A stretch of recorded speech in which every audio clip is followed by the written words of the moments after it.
Assalamualaikum warahmatullahi wabarakatuh. Selamat pagi, selamat siang, selamat sore, dan selamat malam semuanya. Di pertemuan ke-9 ya, di mata kuliah sejarah seni dan desain, kita akan mempelajari mengenai Art Deco dan Streamline. Oke, kita langsung. Yang pertama adalah Art Deco. Di sini kata Art Deco ini berasal pertama kali itu dari acara pameran gitu ya, perhelatan Exposition Internationale des Arts Decoratives Industrials et Modernes tahun 1925 di Paris. Nah, kata Art Deco sendiri itu adalah singkatan dari art dekoratif yang munculnya dalam nama penyelenggaraan pameran di atas, gitu ya, pameran tersebut. Tapi istilah Art Deco itu sendiri baru populer digunakan setelah kritikus sekaligus sejarawan seni Bevin Hillier menulis di bukunya berjudul Art Deco of the 20th and 30th di tahun 1968. Nah, Art Deco sendiri ini dipengaruhi oleh gaya kubisme, konstruktivisme, dan futurisme, dan menyatukan pendekatan dari Art Nouveau sebelumnya, gitu ya. Untuk warna yang intens, jadi warna-warna yang dipakai di Art Deco ini dipengaruhi oleh Fauvisme. Sedangkan untuk memperkaya desainnya, mereka memasukkan unsur-unsur dan seni kultur dari Aztec, Mesir, Syria, dan Persia. Jadi ada banyak kombinasi gaya dan budaya dalam Art Deco.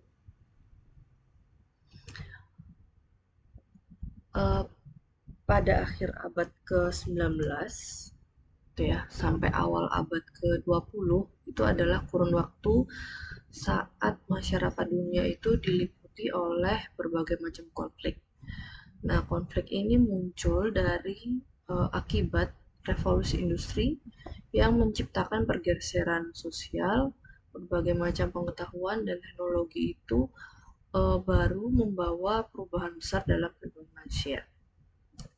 Keadaan sosial manusia berubah dari masyarakat agraris menjadi masyarakat industrial. Kekuatan mesin itu menggantikan tenaga manusia yang sangat terbatas.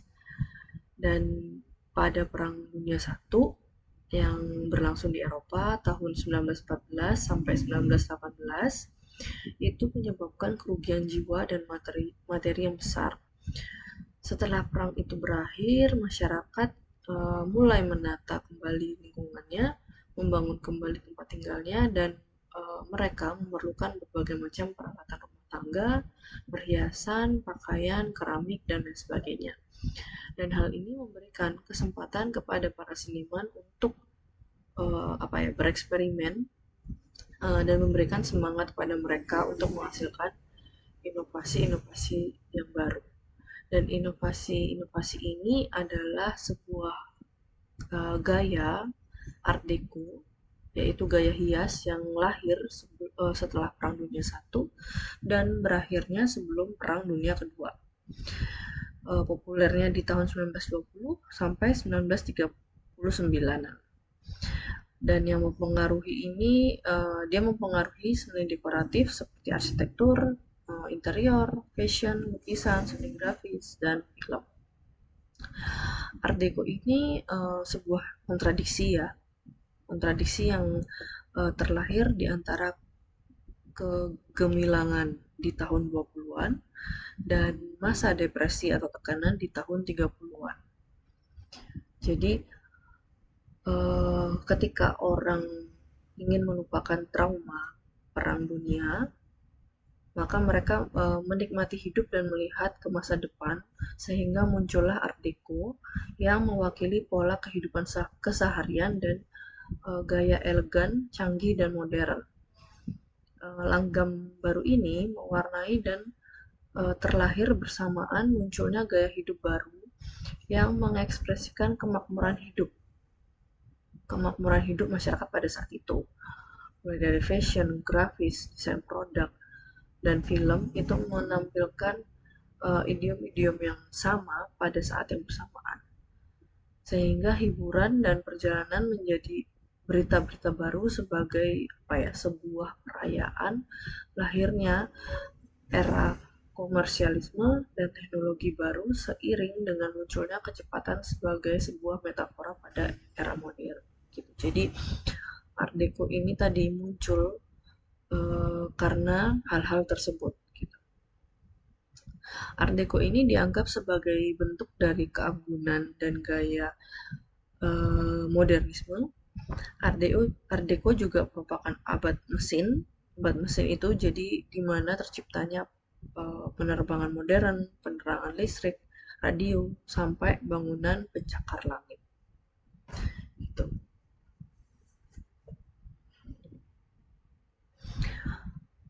Meski cukup gampang untuk mengenali bentuk dari Art Deco, itu di bidang arsitektur, seni rupa, dan sejenisnya. Tapi untuk karya lukis bergaya Art Deco itu eh, hampir sama, kerap dinilai sama, sering dinilai sama dengan gaya Art Nouveau karena berasal dari era yang nyaris sama, sehingga cukup kesulitan untuk mengidentifikasi oleh mata awam di masa kini. Tapi di era perkembangannya, Art Deco itu mudah dikenali karena dianggap sebagai reaksi untuk Art Nouveau, baik dari segi gaya dan karakteristik. Karya visual di era Art Deco merupakan sesuatu yang unik karena belum ada sebelumnya bentuk seni yang memadukan antara motif bergaya mesin dengan ide teknologi.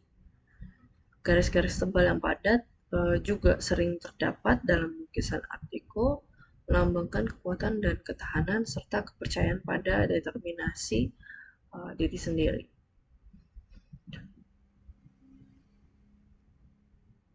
Oke.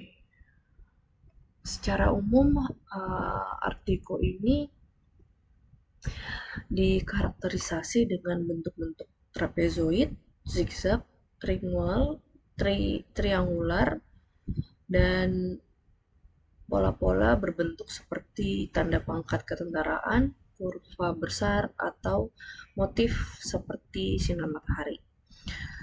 Sedangkan untuk material yang digunakan untuk karya non-lukisan seperti aluminium, stainless steel, plastik, vernis, dan kayu hias.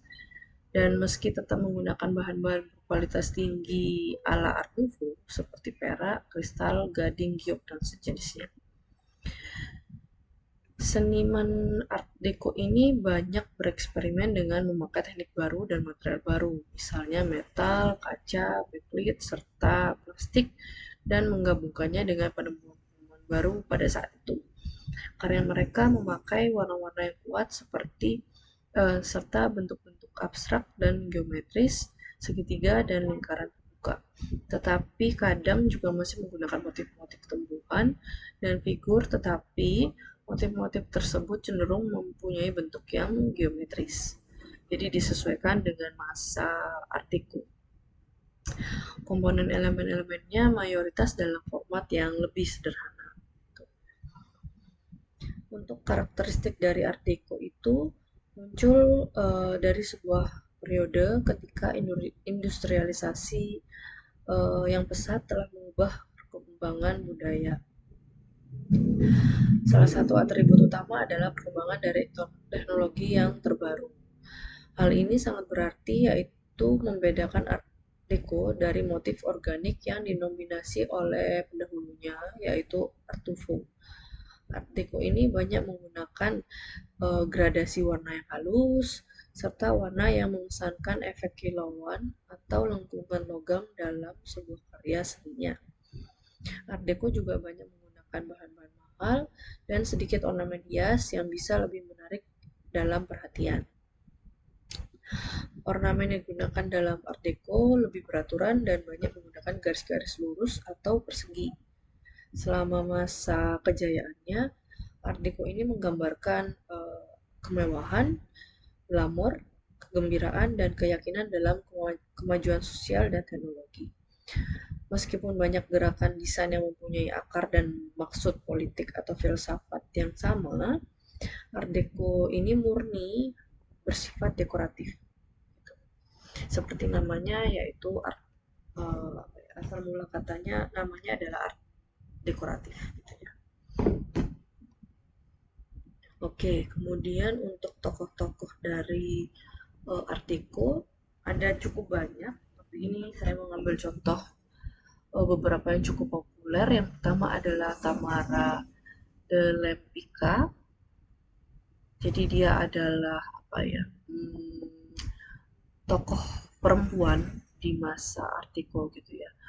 Tokoh perempuan yang sangat cukup vokal gitu untuk berkarya di masa Art Deco.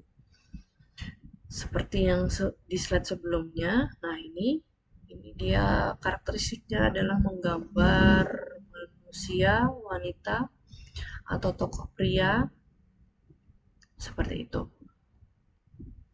Nah, ya seperti ini. Lalu kemudian ada Jean Dupas. Dia karakteristiknya adalah rahang atau bentuk muka yang memanjang. Gitu. Karakteristik dari karya-karyanya seperti itu. Kemudian ada E.M. Cassandre. Nah, ini dia lebih modern gitu ya, lebih maju lagi karena perbedaannya cukup signifikan tahunnya, 10 tahun yang akan datang gitu ya, kurang lebih. Jadi lebih banyak unsur geometrisnya. Seperti itu. Lalu untuk contoh-contoh Art Deco di perkembangannya di masa kini. Jadi ini untuk poster film Black Swan. Jadi dia terinspirasi dari apa ya model Art Deco gitu. Dan dia banyak bentuk-bentuk geometris, penggunaan warnanya juga seperti itu. Lalu dalam film Great Gatsby ya, nah itu sangat penggunaan mulai dari seperti bisa dilihat di sini dari poster, kemudian setting film, fashion gitu ya, itu sangat menunjukkan karakter dari masa Art Deco. Lalu ada fashion. Nah, ini fashion terinspirasi dari Art Deco. Jadi segala bentuk visualnya itu menggambarkan gaya Art Deco. Lalu perkembangannya lagi kemodernan ini adalah wallpaper. Wallpaper yang menggunakan motif dan warna dari Art Deco. Nah, pada intinya gaya Art Deco dalam desain grafis itu mengembalikan lagi dekorativisme tetapi tidak harus dalam bentuk ornamen. Kesan dekoratif ini bisa dicapai melalui permainan elemen geometrik, blok tipografi, dan nuansa warna. Gaya ini juga mengolah teknik stilasi dan permainan garis, bidang, dan warna yang teratur dan sensitif. Huruf-huruf Art Deco itu unik dan segar, serta dibuat dengan apik dan sensitif. Secara keseluruhan, mengekspresikan suatu penampilan dan kesan yang elegan dan berkelas. Itu ciri khas dari Art Deco. Oke, setelah Art Deco kita menuju Streamline. Streamline ini berangkat dari pemikiran bahwa desain dan teknologi itu harus mengurangi hambatan udara atau aerodinamis, prinsip yang kemudian diaplikasikan pada semua karya desain dan dikenal dengan sebutan streamlining atau pelancipan atau aerodinamis yang terinspirasi dari hukum aerodinamis satwa terbang, maksudnya hewan apa ya, binatang terbang gitu ya, dan perenang cepat gitu. Jadi intinya kecepatan seperti itu. Pada para desainer industri di Amerika pada awalnya melihat aspek baru dari Art Deco pada tahun 1930-an. Mereka menggaris-gariskan ornamen pada desain Art Deco yang memberikan kesan aerodinamis dari suatu gerakan dan konsep kecepatan. Jadi dengan menghilangkan dekorasi dan ornamen asing itu untuk mengoptimalkan efisiensi dan penghematan, maka lahirlah Streamline gitu. Streamline itu hadir dari itu tadi, bagian dari artikel gitu ya. Nah, untuk yang apa ya, bisa dibilang bapak dari streamline gitu ya, father of streamlining adalah Raymond Loewy. Dia adalah desainer industri Amerika asal Prancis, eh, kelahiran Prancis seperti itu. Dan beberapa desain Loewy diantaranya yang cukup terkenal ada Shell, ada Exxon, Coca-Cola vending machine, The Lucky Strike package, dan lain sebagainya. Oke, ciri-ciri streamline yang pertama adalah orientasinya pada garis horizontal. Lalu yang kedua, sudutnya tumpul. Kemudian yang ketiga, bentuknya seperti jendela kapal. Lalu biasanya diaplikasikan pada benda-benda krom seperti mobil, jam, dan lain sebagainya. Lalu yang kelima, permukaan eksteriornya biasanya halus. Lalu yang terakhir, menggunakan warna-warna kalem, warna dasar, dan warna putih tulang. Yang kemudian dikombinasi dengan warna aksen dengan warna yang mencolok seperti itu. Nah, ini contoh karya-karya streamline.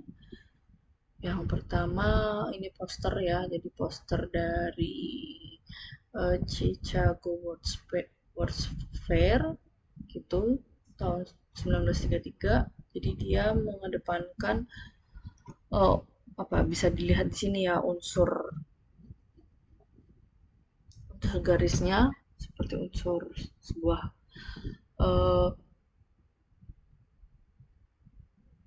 ketegasan itu kecepatan. Nah, kemudian penggunaan warna-warnanya yang bagian apa ya mencolok bagian area aksen adalah warna merah itu.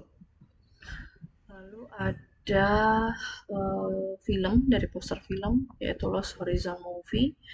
Ini penggunaan untuk pada ini bangunan arsitektur dan karakter dari danau uh, atau apa ya kolam. Nah ini sebuah karakter streamline. Itu juga dengan background dari ini apa ya awan atau pancaran sinar mataharinya gitu. Lalu kemudian ada postcard. Jadi New York World's Fair dari postcard ini menggunakan style dari streamline gitu. Karya lain di luar desain grafis di untuk arsitektur cukup banyak. Salah satunya adalah The Coca-Cola Building atau yang dikenal dengan The Coke Building. Nah ini jadi bisa dilihat dia garis-garis horizontal, kemudian sudut yang tumpul, nah, bisa dilihat seperti itu ya. Dan warnanya juga warna kalem tapi dengan aksen warna yang mencolok. Lalu ini untuk otomotif cukup banyak contohnya bisa di searching sendiri. Banyak contohnya kebanyakan model otomotif seperti ini gitu. Ada banyak mobil, kereta api dan lain sebagainya. Lalu radio sama, jadi dia ada apa ya? Garis besarnya dia ada garis horizontal, ya permainan garis horizontal tapi dengan sudut yang tumpul seperti ini. Nah itu karakter dari gaya streamline. Oke, oke. Terima kasih semuanya. Sekian materi um, hari ini tentang artikel dan streamline. Semoga bermanfaat. Kurang lebihnya saya mohon maaf. Assalamualaikum warahmatullahi wabarakatuh.